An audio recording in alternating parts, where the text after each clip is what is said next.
Hey guys, कैसे हैं आप। आज की इस वीडियो में हम सब बात करने वाले हैं इनकैप्सुलेशन और पॉलीमॉर्फिज्म के बारे में, क्लास और स्टैटिक वेरिएबल्स के बारे में, क्लास एंड स्टैटिक मेथड्स के बारे में।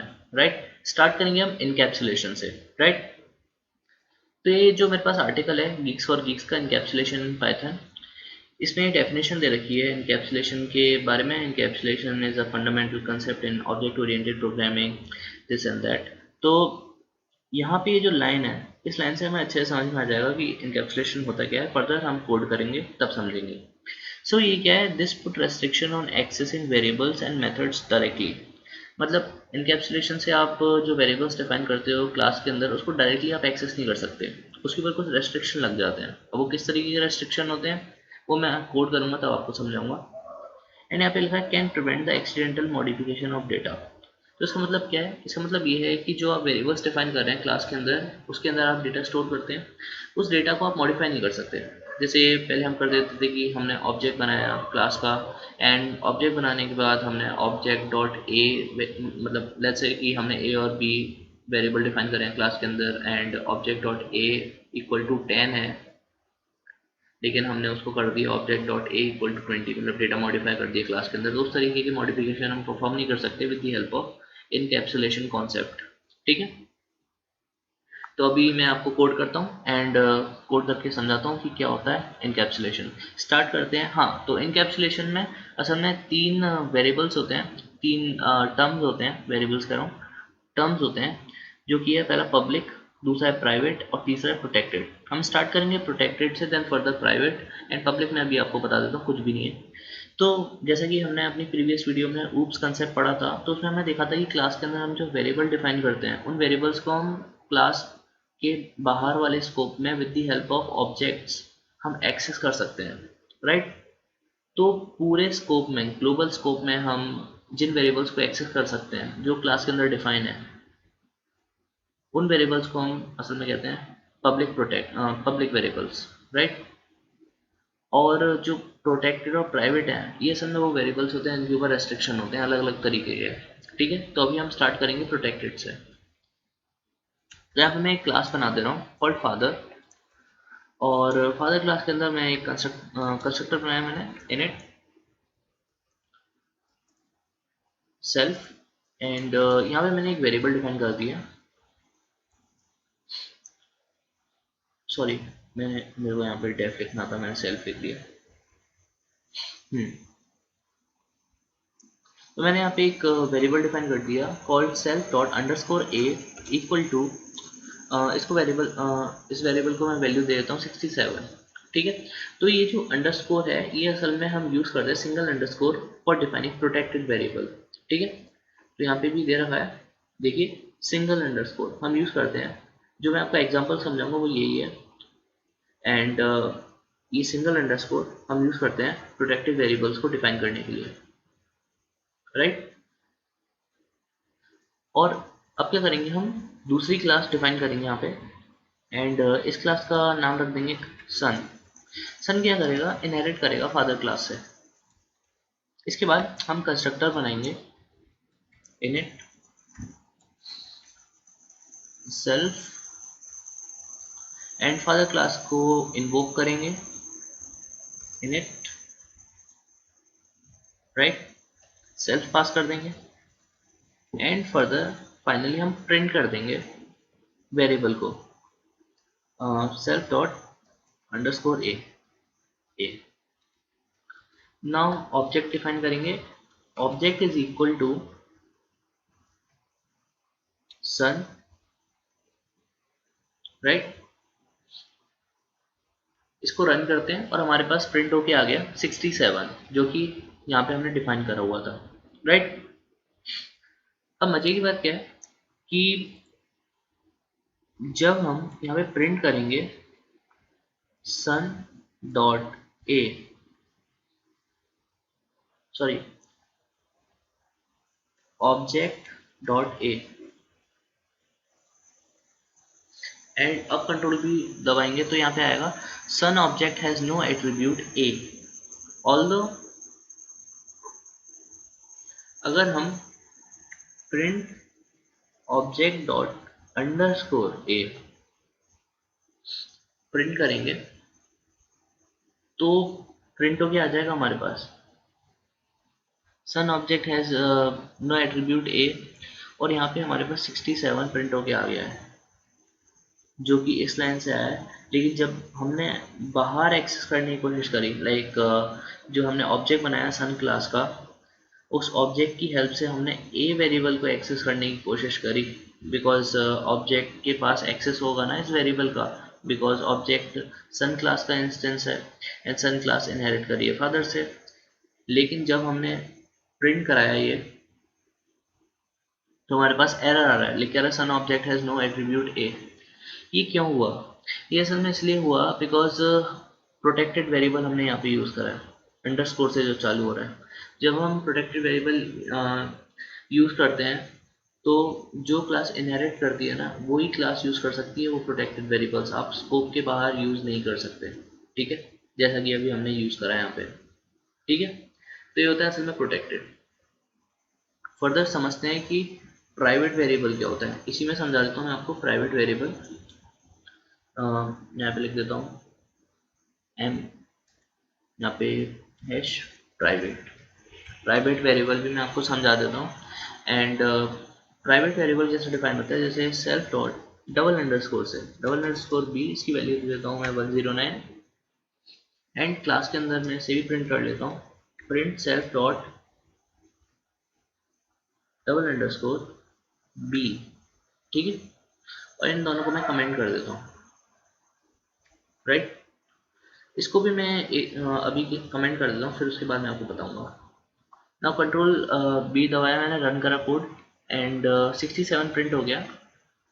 67 जैसे ही मैंने सन क्लास को यहाँ पे इन्वोक करा, वैसे ये कंस्ट्रक्टर एग्जीक्यूट हुआ और यहाँ पे फर्दर प्रिंट हो गया सेल्फ डॉट अंडरस्कोर ए।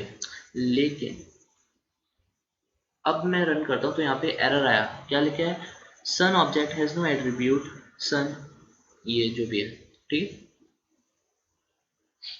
ऐसा क्यों हुआ? मतलब ए को तो प्रिंट कर रहा है लेकिन बी को प्रिंट क्यों नहीं कर रहा है? बिकॉज ये जो वेरिएबल है जो आपने डबल अंडरस्कोर से स्टार्ट करा है, इसे हम कहते हैं प्राइवेट वेरिएबल, और इसको सिर्फ आप क्लास फादर के अंदर यूज़ कर सकते हो, ना कि कोई ऐसी क्लास जो इनहेरिट कर रही है फादर से, या फिर आप आउटसाइड द स्कोप भी नहीं इसको एक्सेस कर सकते हो, राइट।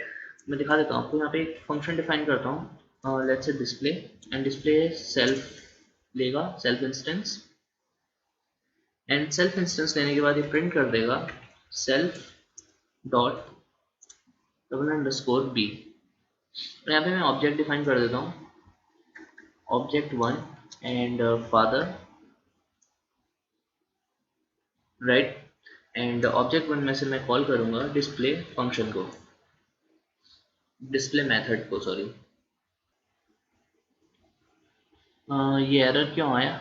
एक सेकेंड चेक कर लूँ मैं। अच्छा, इसकी वजह से, तो इसको मैंने डिलीट कर दिया। एंड फाइनली अब रन करते हैं तो यहाँ पे हमारे पास 109 प्रिंट हो गया, राइट। तो जैसे कि मैंने कहा ये प्राइवेट वेरिएबल है, ये प्रोटेक्टेड वेरिएबल है। प्रोटेक्टेड वेरिएबल स्टार्ट होता है सिंगल अंडरस्कोर से और प्राइवेट वेरिएबल स्टार्ट होता है डबल अंडरस्कोर से। ठीक है, प्राइवेट वेरिएबल को आप एक्सेस कर सकते हो उसी क्लास में जिस क्लास में आपने डिफाइन करा है, एंड ये जो प्रोटेक्टेड वेरिएबल है इसको आप डिफाइन कर सकते हो उस क्लास में, आई मीन सॉरी, डिफाइन आपने इस क्लास में करा है लेकिन आप इसको यूज़ कर सकते हो उस क्लास में जो इनहेरिट कर रही है पेरेंट क्लास से, राइट, या जिस क्लास में आपने डिफाइन करा है उस क्लास से। ठीक है, जैसे कि सन यूज़ कर सकता है प्रोटेक्टेड वेरिएबल को बिकॉज सन इनहेरिट कर रहा है फादर से, और फादर क्लास में हमने डिफाइन करा है प्रोटेक्टेड वेरिएबल। ठीक है, और जो प्राइवेट वेरिएबल होता है उसको सिर्फ आप उसी क्लास में यूज़ कर सकते हो जिस क्लास में आपने डिफाइन करा है। दूसरी क्लास में करेंगे आप तो एरर आएगा, जैसा कि अभी हमने देखा था। ठीक है, तो ये तो हो गया आपका प्राइवेट, प्रोटेक्टेड और पब्लिक। मैंने आपको बता दिया सिंपल वेरिएबल जो इस तरीके का होता है, self dot C equal to 78, and आप इसको बाहर अंदर जहाँ चाहे वहाँ यूज़ कर सकते हो। ये सिंपल पब्लिक वेरिएबल है। ठीक है, तो आई होप आपको समझ में आ गया होगा इनकैप्सुलेशन का कंसेप्ट, और आपको पता चल गया होगा कि भाई पब्लिक, प्राइवेट और प्रोटेक्टेड असल में होता क्या है, अच्छे से समझ में आया होगा।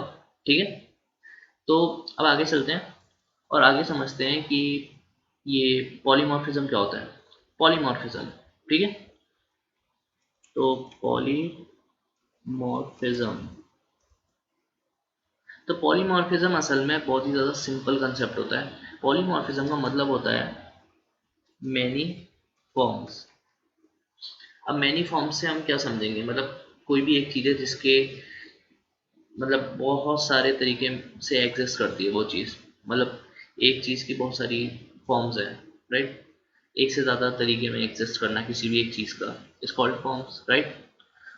तो मैनी फॉर्म्स। अब इससे हम क्या समझेंगे सर, तो लेट्स से मैंने यहाँ पे एक वेरिएबल डिफाइन कर दिया कॉल्ड नेम, एंड नेम को मैंने वैल्यू दे दी नेम 1 कर देते हैं, कुछ भी रख दीजिए वेरिएबल का नाम, एंड इसको मैंने नाम दे दिया जोकर, ठीक है। और मैंने यहाँ पे एक लिस्ट डिफाइन करी, एंड लिस्ट के अंदर मैंने कुछ वैल्यूज डाल दी। अब मैंने क्या करा, print length, length of name 1, print length of list. Now run करा और यहाँ पे प्रिंट होके आ गई 5 5। ये जो स्ट्रिंग है इसकी लेंथ 5 है, और ये जो लिस्ट है इसकी भी लेंथ 5 है, राइट। आई थिंक मेरे को फिर चेंज कर देना चाहिए, कन्फ्यूजन क्रिएट होगी, तो मैंने आगे कुछ रैंडम लेटर्स ऐड कर दिए, एंड अब रन करते हैं। तो स्ट्रिंग की लेंथ आई है 11 और लिस्ट की लेंथ आई है 5, राइट। तो आपने देखा कि ये जो लेंथ फंक्शन है, इस लेंथ फंक्शन की हेल्प से ही हमने प्रिंट करी है स्ट्रिंग की लेंथ और लिस्ट की लेंथ।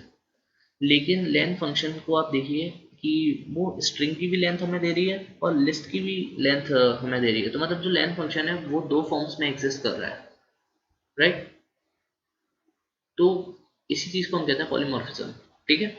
मतलब कोई भी एक फंक्शन एक से ज़्यादा फॉर्म में एग्जिस्ट कर रहा है, स्ट्रिंग की भी लेंथ दे रहा है हमें और लिस्ट की भी लेंथ दे रहा है, तो इस चीज़ को हम पॉलीमॉर्फिज्म कहते हैं। एक तरीके से और समझा देता हूँ, जैसे मैंने यहाँ पे एक वेरिएबल डिफाइन करा कॉल्ड v1, एंड v1 को मैंने जैसे मैंने कर दिया जेम्स, नाम दे दिया, एंड v2 एक और वेरिएबल है और इसको नाम दे दिया मैंने जेम्स रॉजर, एंड मैंने प्रिंट करा एक दो वेरिएबल्स और डिफाइन करते हैं, जिसमें से एक d1 है, d1 equal to 78 and d2 equal to 87, right. Print करा मैंने v1 प्लस v2, एंड यहाँ पे प्रिंट करा मैंने d1 plus d2, right. Problem क्या है, अरे हाँ, राइट। अब मैं रन करता हूँ उसे, तो आप देखिए जेम्स रॉजर प्रिंट हो गया और 165 प्रिंट हो गया। ऑब्वियस सी बात है, जब 78 और 87 को हमने ऐड करा तो 165 आया, और जेम्स और रॉजर को ऐड करा तो हमने हमारे पास आया जेम्स रॉजर। तो देखिए ये जो एडिशन ऑपरेटर है, ये एडिशन ऑपरेटर स्ट्रिंग्स को भी ऐड कर रहा है और डिजिट्स को भी ऐड कर रहा है, राइट। तो ये जो ऑपरेटर ये भी मैनी फॉर्म्स में एग्जिस्ट कर रहा है, मतलब स्ट्रिंग को भी ऐड कर रहा है और डिजिट्स को भी, तो ये भी एक तरीके का पॉलीमॉर्फिज्म है, राइट। तो यही होता है पॉलीमॉर्फिज्म। आई होप आपको समझ में आ गया होगा। अब हम बात करेंगे क्लास और स्टैटिक वेरिएबल्स के बारे में। तो क्लास और स्टैटिक वेरिएबल क्या होता है, जैसे कि ये जो क्लास है इसके अंदर मैं एक वेरिएबल डिफाइन कर देता हूँ, यूनिवर्सल वेरिएबल, जिसका नाम रख देता हूँ मैं जैसे salary, and salary is equal to 89,000, right. तो ये जो वेरिएबल हमने क्लास के अंदर डिफाइन करा है ये एक यूनिवर्सल वेरिएबल है, इसको हम कहीं पे भी यूज़ कर सकते हैं और बाहर भी यूज़ कर सकते हैं और इसको मॉडिफाई भी कर सकते हैं। इस तरीके के वेरिएबल को हम क्लास या स्टैटिक वेरिएबल कहते हैं, राइट। आई थिंक समझ में आ गया होगा। क्लास और स्टैटिक मेथड्स की तरफ चलते हैं, एंड ये बेस्ट पार्ट है इस वीडियो का, बिकॉज इसको मैंने बहुत अच्छे से आपको अभी समझाऊंगा एंड आपको बहुत अच्छे से समझ में आएगा, अदरवाइज ये कॉम्प्लिकेटेड हो जाता है ये जो कंसेप्ट है, ठीक है। तो यहाँ पे क्या करूँगा मैं, यहाँ पे मैं लिख देता हूँ class method and static method. तो इसको समझाने से पहले मैं कोड करूँगा एंड कोड करने के बाद आपको समझाऊंगा, ठीक है। पहले मैं कोड कर लेता हूँ। तो मैं यहाँ पे एक क्लास बना रहा हूँ कॉल्ड इंट्रो। इंट्रो क्लास के अंदर मैं कंस्ट्रक्टर डिफाइन कर रहा हूँ, कंस्ट्रक्टर सेल्फ ले रहा है, नेम ले रहा है, सॉरी एफ नेम ले रहा है, F name, L name, F name stands for first name and L name last name and age. और यहाँ पे मैं डिफाइन कर दे रहा हूँ सेल्फ इंस्टेंस में, self dot F name is equal to f name and self dot l name equal to l name, right? Self dot age equal to age. Finally क्या कर रहे हैं हम, एक फंक्शन डिफाइन कर रहे हैं called display, and display function self instance लेगा एंड यहाँ पे प्रिंट करेगा my first name is this and my last name is this and my age is this। Although इस समय है ना, मतलब मेरी सेंटेंस मेकिंग स्किल्स मत देखिएगा, वो ज़्यादा अच्छी नहीं है। एंड फॉर्मेट यहाँ पे मैं अगेन स्ट्रिंग फॉर्मेटिंग यूज़ कर रहा हूँ and self dot F name, self dot L name and self dot age, ठीक है। सो ये अकॉर्डिंग टू देयर पोजीशन ये अपने कॉरेस्पॉन्डिंग ब्रैकेट्स को असाइन हो जाएंगे।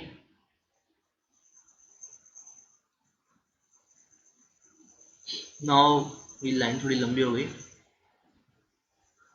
नाउ क्या करेंगे हम, एक और फंक्शन हम यहाँ पे डिफाइन करेंगे कॉल्ड मॉडिफायर। अच्छा कुछ भी नाम दे दो, मैंने मॉडिफायर दे दिया बस, MODIFIER। एंड ये असल में सॉरी सेल्फ नहीं CLS। अब ये CLS क्या होता है, अभी एक और चीज़ आएगी वो क्या होती है वो सब मैं अभी आपको बताऊंगा, एक सेकेंड। यहाँ पे मैं पहले लिख देता हूँ क्लास मेथड एंड ये मैंने असल में डेकोरेटर यूज़ करा है, ठीक है। डेकोरेटर मैं समझा चुका हूँ ऑलरेडी प्रीवियस वीडियोस में। एंड मैं यहाँ पे क्या करूँगा, एक फंक्शन डिफाइन करूँगा कॉल्ड मॉडिफायर एंड मॉडिफायर क्या करेगा, CLS लेगा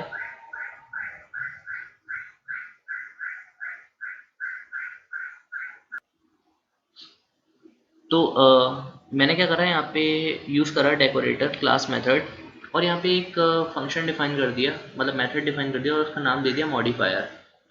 और ये मैंने पास करा एक CLS, ठीक है। अभी मैं बताऊंगा ये सब चीज़ें होती क्या है। अब मैं कोड लिख रहा हूँ एंड इसके अलावा मैंने यहाँ पे पास करा नेम कॉमा बर्थ ईयर, ठीक है। एक सेकेंड। अब क्या करेंगे हम एज वेरिएबल बनाएंगे यहाँ पे, और एज वेरिएबल क्या करेगा, current year minus birth year, ठीक है। और यहाँ पे हम डिफाइन करेंगे F name comma L name. आप कुछ भी वेरिएबल का नाम दे सकते हो, मैंने यहाँ पे बस वही दे दिए जो ऊपर डिफाइन करें। यहाँ पे मैं लिखूंगा नेम डॉट स्प्लिट,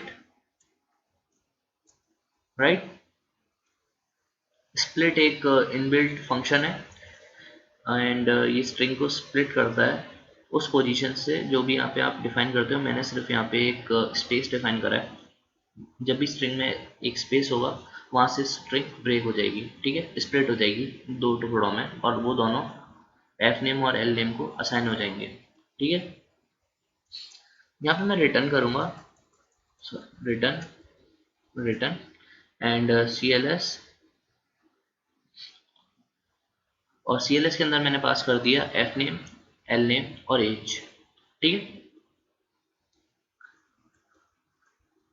अब क्या करना है हमें, अब यहाँ पे एक ऑब्जेक्ट डिफाइन करेंगे, ऑब्जेक्ट का नाम 3 रख देता हूँ मैं एंड इंट्रो क्लास को इन्वोक करेंगे और इसके अंदर हम पास करेंगे, लेट्स से मैं जेम्स पास कर रहा हूँ एंड यहाँ पे पास कर रहा हूँ मैं कैडविक एंड यहाँ पे उनकी एज पास कर रहा हूँ मैं वेल जेम्स कैडविक साइंटिस्ट थे, राइट। एंड मैं यहाँ पे कॉल कर रहा हूँ object three dot display method को,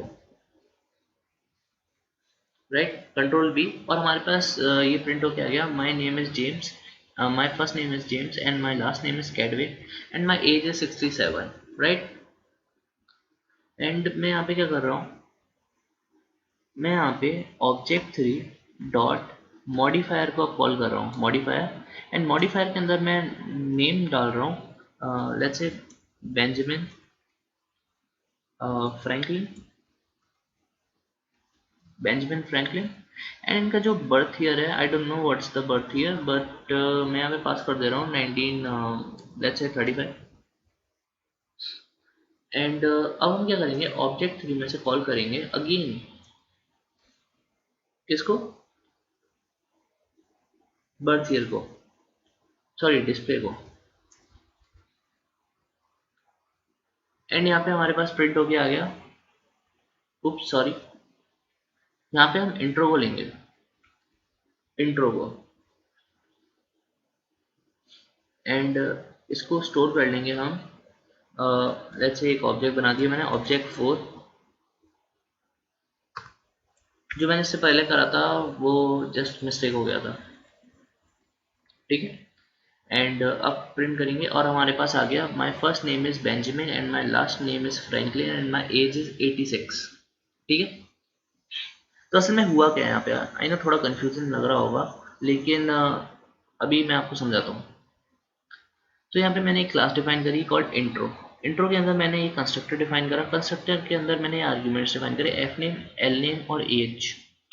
इसके बाद क्या हुआ, मैंने सेल्फ इंस्टेंस के अंदर ये वेरिएबल्स डिफाइन करे, फिर उसके बाद मैंने एक मेथड डिफाइन करा कॉल्ड डिस्प्ले, और डिस्प्ले मेथड सिंपल है, फॉर स्ट्रिंग फॉर्मेटिंग की हेल्प से, स्ट्रिंग फॉर्मेटिंग की हेल्प से मतलब ये प्रिंट करेगा उन आर्ग्यूमेंट्स को, यहाँ पे पास कर देगा इन ब्रैकेट्स को जो हम पास करेंगे क्लास में, ठीक है।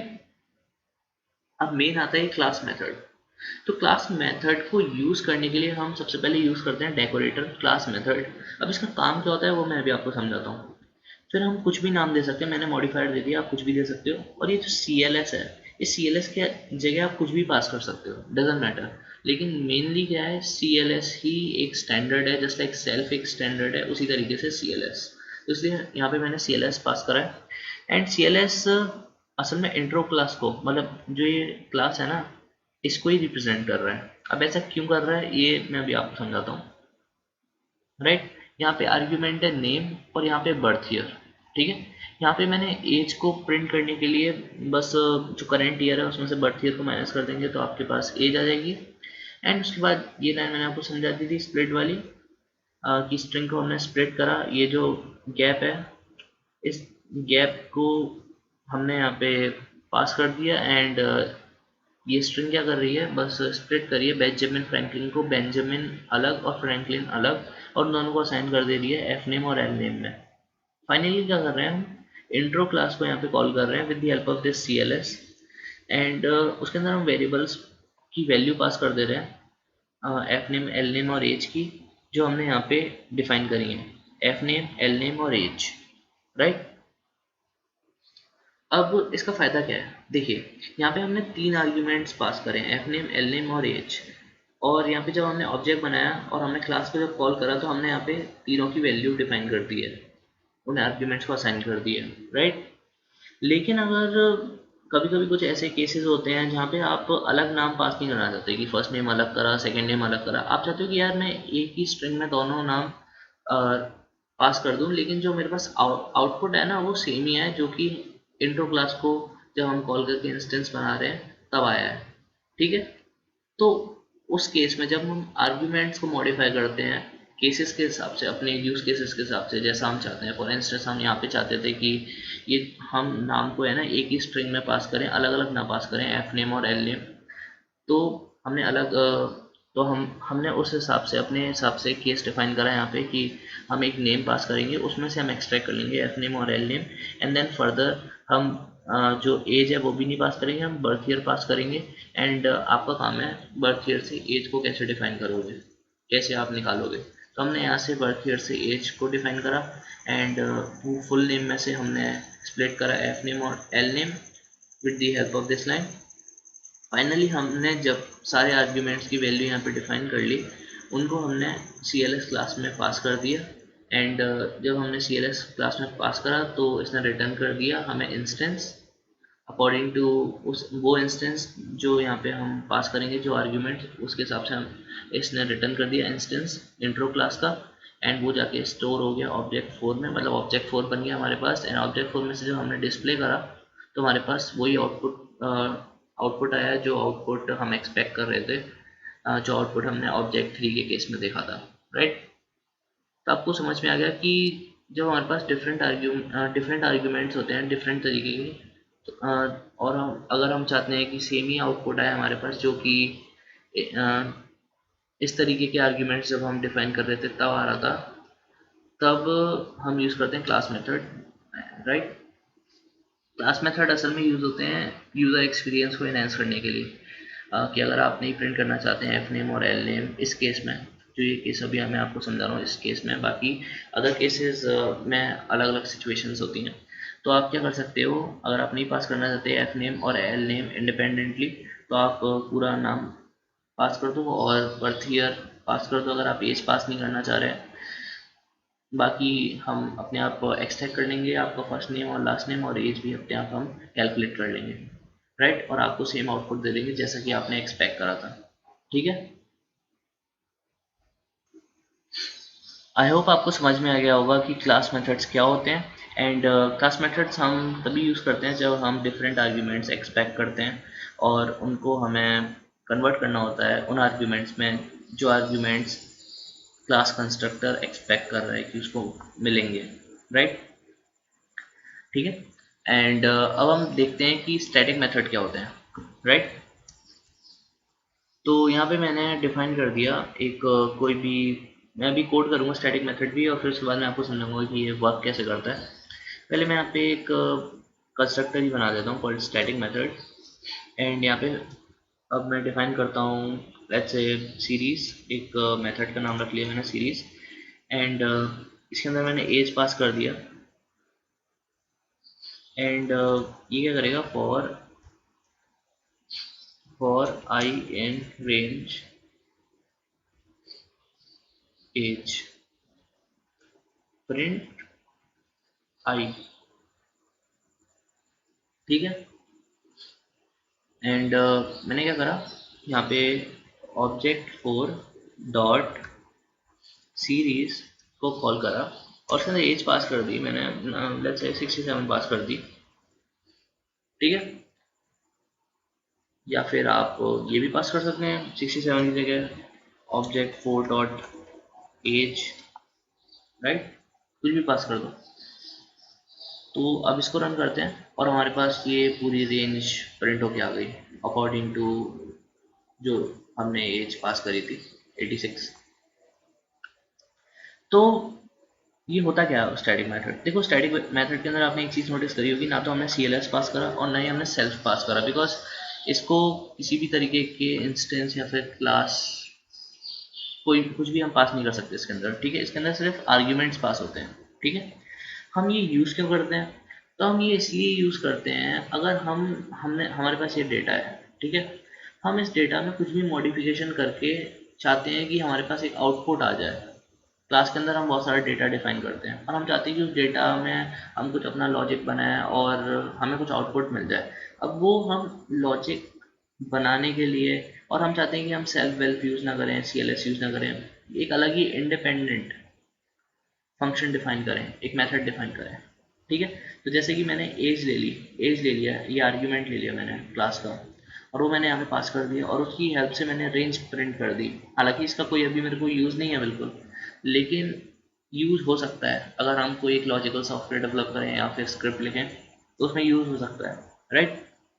तो उस तरीके की केसेस में हम डेटा लेते हैं क्लास का और उस डेटा से समथिंग प्रोडक्टिव आउटपुट एक्सपेक्ट करते हैं, मतलब with the help of that data जो हमने क्लास में डिफाइन करा है, उस डेटा को हम यूज़ करते हैं स्टैटिक मेथड के अंदर यहाँ पे एंड उससे एक पर्टिकुलर यूज़फुल आउटपुट लेते हैं एंड फर्दर उसको हम यूज़ कर सकते हैं कहीं और, या किसी भी तरीके से हम अपने कोड में यूज़ करते हैं। तो इस तरीके की जस्ट आप कह सकते हो कि स्टैटिक मेथड एक हेल्पर की तरह वर्क करता है क्लास में, जिससे आप एक्स्ट्रा फंक्शनैलिटी ऐड कर सकते हो अपने कोड में, राइट। दैट्स इट, उससे ज़्यादा कुछ भी नहीं है स्टैटिक मेथड, बहुत सिंपल है। इससे ज़्यादा अगर मैं समझाने की कोशिश करूँगा तो मैं भी शायद नहीं समझा पाऊँगा और आपको भी शायद नहीं समझ में आएगा, बहुत ज़्यादा कॉम्प्लिकेटेड हो जाती हैं चीज़ें। और ये ज़्यादा अच्छे से तब समझ में आती है जब हम रियल वर्ल्ड स्क्रिप्ट्स डेवलप करते हैं, बिकॉज उसमें हम ज़्यादा ब्रॉड यूज़ केसेस को टैकल कर सकते हैं, राइट। अभी मैंने सिर्फ आपको कंसेप्ट समझाया है, ठीक है। तो आई होप आपको समझ में आ गया होगा कि इनकैप्सुलेशन, पॉलीमॉर्फिज्म, क्लास और static variables, class and static methods क्या होते हैं। तो यार बस आज के लिए सिर्फ इतना ही, मिलते हैं नेक्स्ट वीडियो में। Have a good day guys, bye and take care, right.